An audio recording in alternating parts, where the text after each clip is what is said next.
Bienvenue dans cette vidéo un peu technique où nous allons parler des fichiers Excel et d'un petit problème qui peut vous arriver, c'est la lourdeur de certains fichiers. Donc là, je vais vous montrer deux fichiers Excel qui sont normalement les mêmes, qui ont été travaillés, donc il y a deux versions différentes. Il n'y a pas eu beaucoup de changements dans ces deux versions-là, mais on va voir qu'il y en a un, il va faire au niveau de la taille, hop, il va faire quasiment 4 émaux et l'autre, il va faire même pas 1,5 émaux. Donc, pas grosse différence. On peut dire, bon, c'est les quelques données que j'ai mis en plus, mais on va voir ça à la vitesse lorsqu'on va ouvrir le logiciel. Donc là, en quelques secondes, notre logiciel s'est allumé avec une macro qui part, tout va bien, ça va assez vite. Donc vous voyez, en quelques secondes, il est vraiment parti. Le logiciel, donc il y a beaucoup de macros dedans, il y a beaucoup d'onglets, il y a beaucoup de choses, mais voilà. N'empêche qu'il n'y a pas beaucoup de données quand même, à part quelques images et quelques formes. On a fait quelques modifications sur celui-ci et on se retrouve avec, hop, je vais fermer lui, il n'est pas enregistré, et ce classeur-ci, la nouvelle version. Vous allez juste voir quand je vais cliquer, mais du coup, ça prend beaucoup plus de temps, alors qu'on n'a pas fait grand-chose dessus. Et on va essayer de déceler justement où on peut gagner au niveau finalement rapidité et pourquoi Excel met aussi longtemps comme ça pour nous ouvrir le simple fichier où on a fait juste quelques modifications et on n'a pas l'impression d'avoir mis tant de données de ça. Donc lui on va laisser charger sur le côté et en attendant je vais vous faire la manipulation pour voir qu'est-ce qu'il faut faire. Donc une des premières manipulations ça va être de voir le problème, la lourdeur, à quel endroit elle se situe. Ça peut être juste des images, ça peut être juste des données, mais finalement, une fois que vous avez balayé toutes vos tables, vous verrez pas grand chose de différent. On va aller voir un peu plus loin et vous verrez que l'erreur est beaucoup plus subtile que ça. Donc en fait, on va tout simplement prendre ces deux fichiers là, les copier, les coller. Hop là, ils se sont mis ici. Donc c'est mes deux copies, je vais les transformer en fichier zip. Hop, donc vous voyez, il vient juste de s'ouvrir, il a mis vraiment plus de temps. Il marche pareil, il y a pas de problème de ce niveau-là, aucun problème, il y a les mêmes macros. Une fois qu'on est dedans, il va aussi vite, vous voyez, il n'y a pas de souci de ce côté-là aussi. Mais voilà, à l'ouverture, il fait un gros calcul, ce qui n'est pas très normal. Donc on va fermer ce classeur-là, et on va aller voir justement en transformant ceci en zip. Donc on va juste les renommer et on va les mettre en .zip. Vous allez tout de suite comprendre pourquoi après. Et on va renommer les deux. Donc toujours important de toujours faire plein de versions et de jamais travailler sur le même fichier Excel. Parce que à un moment ou à un autre, vous aurez le même problème que j'ai eu. Et vous n'arriverez pas à revenir en arrière parce que vous ne saurez pas où il y a le problème. Donc j'ai mes deux fichiers zip. Donc je vais comparer tout simplement les deux. Donc j'ai ici pour celui-ci. Hop là. Et ici, le plus lourd. Donc le plus lourd est ici. On va les mettre bien côte à côte. Et on va les voir à quel endroit on a le problème. Voici. Donc forcément un fichier XLSM ou XLSB, c'est en fait un zip. Ça a été compressé, on ne le voit pas, c'est un zip. Et quand on clique dessus, lui, il va dézipper. Il va faire son travail de re-indexation, remettre tout ce qu'il faut au bon endroit. Mais finalement, lui, ça reste un zip. Donc ça, on peut l'apprendre justement quand on veut supprimer un mot de passe du classeur. On va les bidouiller dans ces fichiers-là. Là, c'est pas le problème. Là, notre problème, c'est la lourdeur du fichier. Donc on va aller dans ce fameux Excel. Beaucoup de choses et on a forcément les mêmes informations, sinon ça ne serait pas logique. Là, on a fait que quelques petits changements. On va aller dans Worksheet. Worksheet et Worksheet. Et là, on va voir ce qui prend le plus de données. Là, on voit déjà qu'il y a un problème ici et ici. Mais surtout, au niveau de là, on va surtout se consacrer par rapport aux feuilles. On sait qu'une feuille classeur, feuille 1, feuille 2, normalement c'est sheet 1, sheet 2, etc. Donc là, on en a 18. Et on en a bien sûr 17. Donc là, qu'on en a juste rajouté une, on aurait pu se dire ça vient de là le problème. On voit qu'elle prend pas beaucoup de place finalement. Et ça ne doit pas venir de ça. Le problème, il vient d'ici, de la 14. voyez, 14, beaucoup d'informations, et surtout de la première. On dit, ben, on a fait quelque chose dans la première feuille, alors que normalement, la mise à jour qui a été faite, elle n'a pas été faite dans la première feuille. Donc là, on va se consacrer du temps juste pour voir ce qui s'est passé dans cette première feuille-là. Donc je vais vite le relancer. Et vu qu'il prend un petit temps au niveau du lancement. Et déjà, on va se consacrer là, hop là, sur juste le premier onglet de voir ce qui s'est passé. Donc on n'a pas rajouté des images, mais il y a juste des informations qui ont dû se dupliquer et tout ça. Donc on va attendre un tout petit moment, histoire qu'il se lance. Alors j'ai mis en pause bien sûr, maintenant nous retrouvons nos deux fichiers. Donc le plus rapide c'est celui-ci et le plus lent c'est celui-ci. Donc on a juste ajouté une petite image, donc pas grand chose. Et on a même compressé au niveau des images, parce qu'on dit c'est peut-être ça, j'ai retravaillé les images pour histoire de les compresser. Ça n'a rien à voir avec ça, en fait on va tout de suite voir.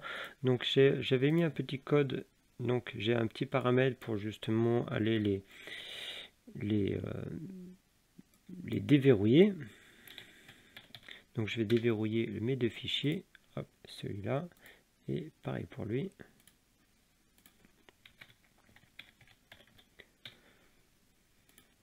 Donc nos deux fichiers, donc en fait il y a des données qui se mettent en cachet. Donc en fait de savoir jusqu'à quelle plage vont les données. Donc normalement on a des données que jusqu'à cette case là, la fin. Donc il suffit de se mettre un peu n'importe où, surtout plus vers le haut. On va appuyer sur CTRL et sur fin, voir ce qui se passe. Donc forcément mon classeur va pas plus loin. Là on va faire pareil, CTRL et fin. Le problème c'est que vous voyez que j'ai caché les cellules qui en trop. Donc là il va falloir les refaire voir. Donc on va aller dans affichage. Alors là je suis un peu petit. En tête quadrillage. Et on va réafficher toutes les lignes. Parce que vous allez voir que la subtilité se cache dans les petits détails justement. Hop là. Et pareil pour là. Donc j'étire, je prends et je fais afficher. Là je fais CTRL fin. Ça s'arrête bien ici, normal. Hop, donc on ferme celui-là. Notre fichier qui pose problème, on va faire pareil. On va aller afficher tout ce qui nous embête. Et on va aller montrer tout ça. Afficher, hop. Et pareil pour là. Afficher. Normalement, on voit que j'ai pas de données en dessous. Donc si je fais aussi CTRL et fin, je ne devrais pas me retrouver là. On est bien d'accord. Donc les deux fichiers, pareil, pas de souci. J'ai beau remonter, j'ai absolument rien. Donc on peut dire, tiens, bah, je vais remonter tout là-haut. Et je ne vais pas m'embêter. Je vais prendre toutes les lignes. Donc je fais juste un clic, je fais CTRL majuscule et flèche du bas. Et je vais toutes les supprimer. Comme ça, s'il y a des données, elles se suppriment quand même. OK. Je vais faire pareil là, au cas où. Supprimer. Je reviens là. Je remets là. CTRL fin. Et ça me retourne quand même jusqu'en bas. Et en fait, ce qui se passe, c'est que il s'est passé un petit bug, on va dire, dans Excel. Et il m'a copié des données que même si je les ai effacées, il les garde un petit peu en mémoire. Donc moi, j'ai pas eu l'impression d'avoir copié quoi que ce soit ici, mais lui, il a fait quelque chose. Et du coup, ce qui me retrouve à me charger des choses qui n'existent plus. Et en plus, qui me prennent un temps de fou au niveau du chargement. Donc justement, pour corriger cette erreur-là, malheureusement, il n'y a pas grand-chose à faire, à part de... On va remonter en haut. Copier-coller ma feuille. En fait, il faut tout simplement faire ça. Donc je vais remettre en un peu plus petit pour bientôt vous faire voir la manipulation. Et pour retrouver la vitesse, il va falloir que je pas dupliquer mon onglet parce que ça sert absolument à rien. Parce que justement, ça va dupliquer avec la même erreur. Je suis obligé de me créer un nouvel onglet. Donc c'est un peu embêtant qu'on a fait plein de petites macros qui appellent des formes des cellules. Mais après, bah, il va falloir tout retravailler. Et du coup, bah, tout sélectionner, tout ce qui est là. Hop là. Copier. Et coller. Alors forcément, vous voyez, il va bien falloir faire un collage spécial. Donc CTRL Z. Plutôt coller en tant que... Il faut je refasse mon copier.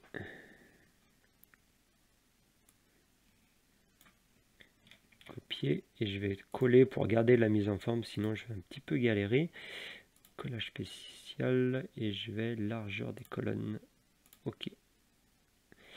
Et je vais recoller. Collage spécial. Et collage direct. Voilà, comme ça me garde à peu près. Il va falloir retravailler un petit peu, mais au moins j'ai toutes les informations. Je reteste CTRL fin et je m'arrête bien au bon endroit. Donc vous voyez, juste d'avoir fait le copier-coller, ça m'a supprimé des infos parasites qui sont cachées à quelque part en bas. Donc forcément, si j'ai fait des macros ou quoi que ce soit, il n'y a pas de souci de ce côté-là. Par contre, il va y avoir des soucis par rapport au verrouillage des cellules, etc. Donc de bien tout recontrôler si vous avez justement travaillé des données et mis pas mal de macros dessus. Juste faire attention aux nouveaux noms. Ici, ces petits noms-là, il faut bien aller regarder justement si vous avez fait des macros et appeler le feuillet accueil. Lui, bien sûr, je vais le supprimer. Mais avant de le supprimer, il va falloir aller dans Visual Basic.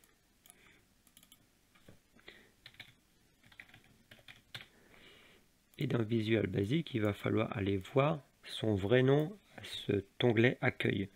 Donc accueil, donc non, vous n'aurez pas ça à faire si c'est des classeurs simples, pardon, c'est pas feuille, c'est là.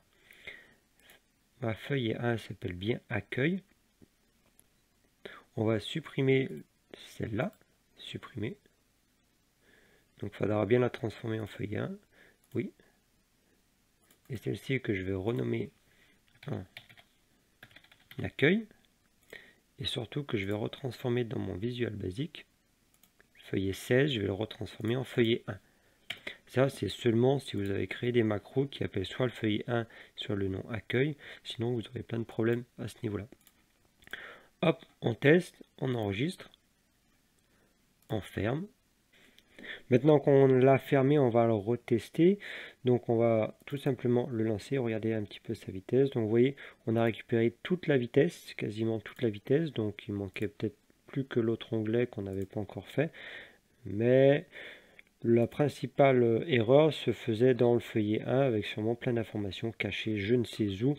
Donc ça, c'est une erreur qui arrive quand même assez souvent. Là, il y a un moment où il y a des choses qui se dupliquent et qui se voient pas.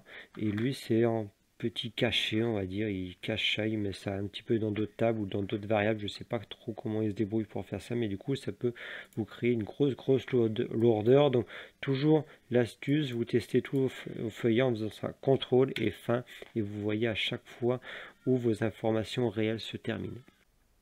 Alors, juste avant de finir, de regarder si on a gagné forcément en rapidité, on l'a vu tout de suite, mais finalement qu'est-ce qui s'est passé aussi à l'intérieur de ceci. Donc propriété, on est bien retombé à 1,72 émo, donc normal finalement par rapport au peu qu'on a fait dedans. On va voir justement si on retransforme en fameux zip, ce qui va nous dire.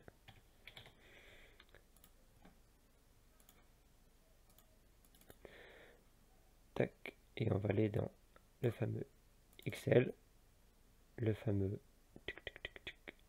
worksheet. Là, on voit bien que binary index 1, il a totalement diminué. Et forcément parce que c'est lié au sheet 1 qui a lui aussi forcément énormément diminué. Donc vous voyez au niveau des informations, il y avait des informations cachées tout simplement. Donc important à contrôler ça. Maintenant, il n'y a plus qu'à contrôler ça et faire à peu près la même manipulation dans cet onglet 14. Donc voici, je vous invite maintenant à regarder les autres vidéos.